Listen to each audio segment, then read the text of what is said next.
दोस्तों, आज मैं बात करने वाला हूं आपको ट्रेन हादसे के बारे में। पिछले कुछ सालों में ऐसे ट्रेन हादसा कहीं नहीं हुआ। ट्रेन हादसा ही नहीं, ऐसा कोई घटना ही नहीं हुआ भारत देश में। लेकिन आज इस तरह का घटना हुआ कि पूरी देश सन रहा है और पूरी जनता ये जानना चाहती है कि आखिर घटना हुआ कैसे। हम लोग ही नहीं, पूरा देश डर गया है। आखिर ट्रेन का अगर सुरक्षा ही नहीं है तो ट्रेन का सफ़र करना ही क्या चाहिए? क्या ट्रेन का सफ़र करना सुरक्षित नहीं है? हम पूछना चाहते हैं मीडिया से और सरकार से, जब ऐसी गड़बड़ी थी तो ट्रेन के क्यों नहीं रोका गया? ट्रेन के क्यों जाने दिया गया? जब ट्रेन का सिग्नल ही नहीं था तो दूसरे रूट पे क्यों जाने दिया गया उसका? क्या आपके पास ऐसा कोई कम्युनिकेशन नहीं है कि जिसके ट्रेन के बारे में पता लगाया जा सकते कि आगे कौन सी ट्रेन खड़ी है? उस ट्रेन के बारे में जो तीन ट्रेन एक्सीडेंट हुआ है और जिसमें 275 लोग मारे गए हैं और 1000 लोग लगभग घायल हैं। मैं आपसे इसी बारे में बात करने वाला हूँ कि ऐसा क्यों और कैसे हुआ। तो शुरू करते हैं। बात है ये 2 जून 2023 शुक्रवार का दिन था। एक ट्रेन 2023 की शाम करीब 7 बजे 3 ट्रेन आपस में दुर्घटनाग्रस्त होती हैं। यह हादसा उड़ीसा के बालासोर के पास बहानगा बाजार स्टेशन के पास हुआ था। हादसे में 12/8/41 शालीमार चेन्नई कोरोमंडल एक्सप्रेस और 12/8/64 sir M Visvesvaraya Howrah superfast express के कुल 17 डिब्बे पटरी से उतर गए थे। बहानगा बाजार रेलवे स्टेशन पर खड़ी एक मालगाड़ी भी हादसे की चपेट में आ गई है। यह हादसा कोरोमंडल एक्सप्रेस ट्रेन के एक मालगाड़ी को पीछे से टक्कर मारने से हुआ है। दोस्तों, एक मालगाड़ी खड़ी थी और दूसरी गाड़ी पीछे से टक्कर मारने से हुआ। दोस्तों ध्यान रखिएगा, मालगाड़ी खड़ी थी। ट्रेन की कम्युनिकेशन इतनी कमज़ोर थी कि उस ट्रेन पे मालगाड़ी खड़ी है और ड्राइवर को पता नहीं चल पा रहा है और कोई सिग्नल नहीं दे रहा है कि आगे गाड़ी खड़ी है। और हमारे प्रधानमंत्री, हमारे रेल मंत्री कहते हैं कि ऐसी एक कवच बना रहे हैं कि अगर ट्रेन आमने सामने भी आ रही है, अगर लड़ने की स्थिति में है तो 400 मीटर पहले रुक जाएगी। क्या यही कवच है दोस्तों? चलो आगे मैं बात करता हूँ ये कवच क्या है, मैं इसके बारे में भी बात करूँगा। हालांकि ये कवच वहाँ पे नहीं था जहाँ पे एक्सीडेंट हुआ है। ये कवच वहाँ पे अभी नहीं बनाया गया है। तो बात करते हैं क्या नाम से, रेलवे की तकनीकी भाषा में इसे हेड ऑन कॉलिजन कहते हैं। रेलवे की तकनीकी भाषा में इस एक्सीडेंट को और इस कारण को रेलवे की भाषा में तकनीकी के कारण इसे हेड ऑन कॉलिजन कहते हैं। इस दुर्घटना में कोरोमंडल एक्सप्रेस की 12 डिब्बे पटरी से उतर गए हैं। इस दुर्घटना में कोरोमंडल एक्सप्रेस की 12 डिब्बे, 1-2 नहीं 12 डिब्बे दोस्तों, 12 बोगी इसके ट्रेन से दूसरी पटरी पर चली गई हैं और इनमें से कुछ डिब्बे दूसरी पटरी पर चली गई हैं। ध्यान दीजिएगा, इनमें से कुछ डिब्बे जो थी दूसरे पटरी पर भी चली गई हैं। तब जाके तीसरी जो ट्रेन आती है यशवंतपुर, उससे इसका एक्सीडेंट होता है। बने रहिएगा, मैं बता रहा हूँ अभी कैसे हुआ था एक तीनों ट्रेन की घटना। तो दोस्त मैं 2 ट्रेन की बात कर लिया हूँ और तीसरी की बात मैं करने वाला हूँ। शुक्रवार 2 जून के हावड़ा के पास शालीमार रेलवे स्टेशन में ट्रेन 12/8/41 शालीमार मद्रास कोरोमंडल अपने निर्धारित समय पर निकली थी। 23 डिब्बे वाली इस ट्रेन को आप लाइन पर बालामोर से कटक, भुवनेश्वर, विशाखापट्टनम, विजयवाड़ा होती हुई चेन्नई तक पहुंचना था। इसे दोपहर लगभग 3:20 पर सफ़र इसका शुरू हुआ था। ट्रेन शाम 5:05 पर खड़गपुर स्टेशन पर चलना शुरू हुई। यह ट्रेन 7 बजे बालासोर के बहानगा बाजार रेलवे स्टेशन से आगे बढ़ी। ध्यान देने वाली बात है, इस ट्रेन को बहानगा स्टेशन से बिना रुके सीधे जाना था दोस्तों, सीधे जाना था। लेकिन यहाँ स्टेशन पर मेन लाइन की बजाय लूप लाइन पर ये ट्रेन गई थी। ये स्टेशन सीधे जाने की बजाय मेन लाइन, लूप लाइन एक दूसरी लाइन होती है, जो उसका रास्ता जो था उस रास्ते को छोड़ के दूसरे लाइन पर चलना शुरू किया।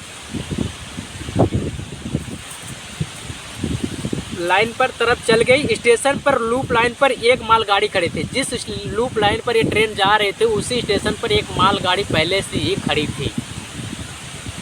रेलवे मंत्री के बयान देना चाहिए, बताना चाहिए कि क्यों नहीं ड्राइवर को बताया कि जिस लाइन पे आप जा रहे हो उस लाइन पे पहले से एक ट्रेन खड़ी है और अपना स्पीड कम कर लीजिए या दूसरे ट्रैक आप बदल लीजिए। कोरोमंडल मालगाड़ी थी और तेज़ गति से चल रही कोरोमंडल एक्सप्रेस मालगाड़ी से टकरा गई। लगभग 128 प्रति किलोमीटर घंटे की कोरोमंडल गाड़ी चल रही थी और उस स्टेशन पर खड़ी गाड़ी जो मालगाड़ी थी उससे टकरा गई है दोस्तों। आप जान सकते हो कि 128 किलोमीटर प्रति घंटा जब गाड़ी टकराती है तो डब्बे उसके ना एकदम गेंद की तरह बोगी उसको उछली होगी दोस्तों। तभी आप न्यूज़ में देखे होंगे, फोटो में देखे होंगे, जो डब्बे की इंजन होती है रेल की वो दूसरे डब्बे पर जाके चढ़ गई होगी। तो आप यकीन मानिए कई टन के इंजन होते हैं दोस्तों, 7 से 8 हज़ार किलो टन के इंजन जो होते हैं वो टप्पे खा के दूसरे बोगी पर चढ़ गए थे दोस्तों। आप इससे अंदाज़ा लगा सकते हो कि इंजन दर दूसरों बोगी पर चढ़ गई हो तो एक्सीडेंट कितनी भयानक हुआ होगा। All India railwaymen's federation के महामंत्री शिव गोपाल मिश्रा का कहना है किसी तकनीकी की खराबी के वजह से कोरोमंडल एक्सप्रेस को हरा सिग्नल दिया गया था।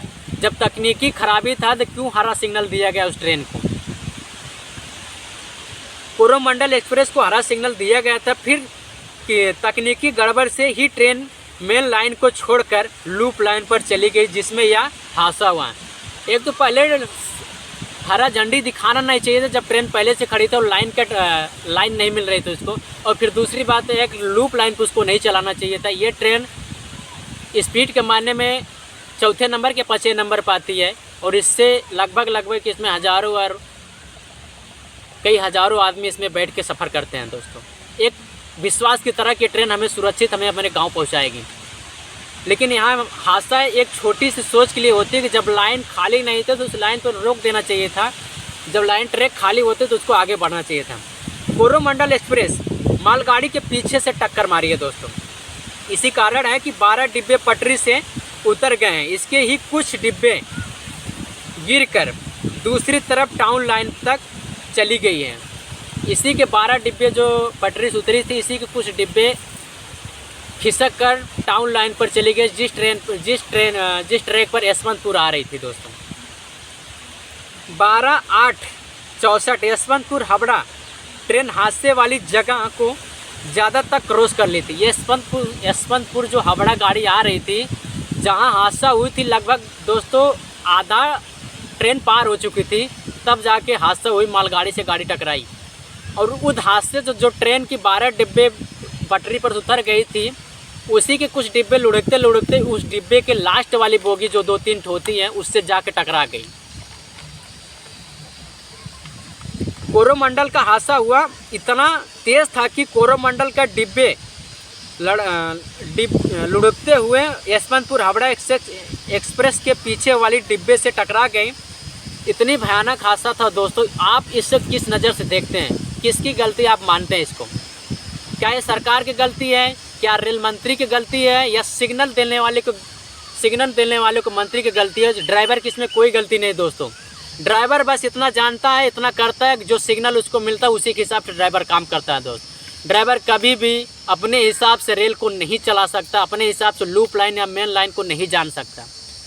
जिससे उसको कमांड मिलेगा ट्रेन उसी लाइन पर चलेगा। और रही बात मैं रेल मंत्री के बारे में करता हूँ, उन्होंने एक बार कहा था कि अगर ट्रेन आमने सामने टकराने की स्थिति में आता है, एक ऐसी टेक्नोलॉजी का विकसित हुआ है, प्रधानमंत्री इंजीनियर से कह के उनको मोटिवेशन किए हैं कि आप एक ऐसी टेक्नोलॉजी विकसित कीजिए ताकि अगर ट्रेन आमने सामने भी आ रही है टकराने की स्थिति में 400 मीटर पहले रुक जाए दोनों ट्रेन। और टेक्नोलॉजी क्यों नहीं लगाया गया इसमें? इतनी बड़ी ट्रेन थी, सफ़र वाली ट्रेन थी, उसमें क्यों नहीं लगाया गया दोस्तों? कौन जवाब देगा इसका? हालांकि कुछ ट्रेनें में टेक्नोलॉजी लग गई है लेकिन इस ट्रेन में नहीं लगी थी दोस्तों। और इस कहीं ना कहीं टेक्नोलॉजी इसमें लगी होती दोस्तों तो मेरा मानना है कि हादसा नहीं होता। आज 275 लोग जो मारे गए हैं, 1000 लगभग जो घायल हैं, उनकी जानें बच जाती। क्या सरकार का यही कार्यक्रम है? क्या सरकार की यही प्रक्रिया है? कोई अगर मरता है तो उसको 10-10 लाख रुपया दे दिया जाए, कोई अगर एक्सीडेंट में घायल है उसको 2-2 लाख रुपया दिया जाए। उनके परिवार के जाके स्थिति देखिए, किसी का बेटा होगा, किसी का भाई होगा, किसी के 1 पुत्र होंगे, किसी के 2 बच्चे होंगे। आप क्या सोचते हैं? मेरा मानना है कि मोदी सरकार को जाके जो जो एक्सीडेंट में मारे गए उनके परिवार वालों से, मृतकों जनों से मिलना चाहिए और उनको तसल्ली देना चाहिए। आगे से ऐसा ना हो, सुरक्षा कवच हर एक ट्रेन में लगाना चाहिए, वो भी जो सफ़र वाली ट्रेन है, जिससे लोग सफ़र करते हैं, ताकि देश दुनिया में ये विश्वास कायम रहे कि हम जिस पे सफ़र करते हैं वो हमें पूरी तरह से सुरक्षा प्रदान करती है। दोस्तों धन्यवाद।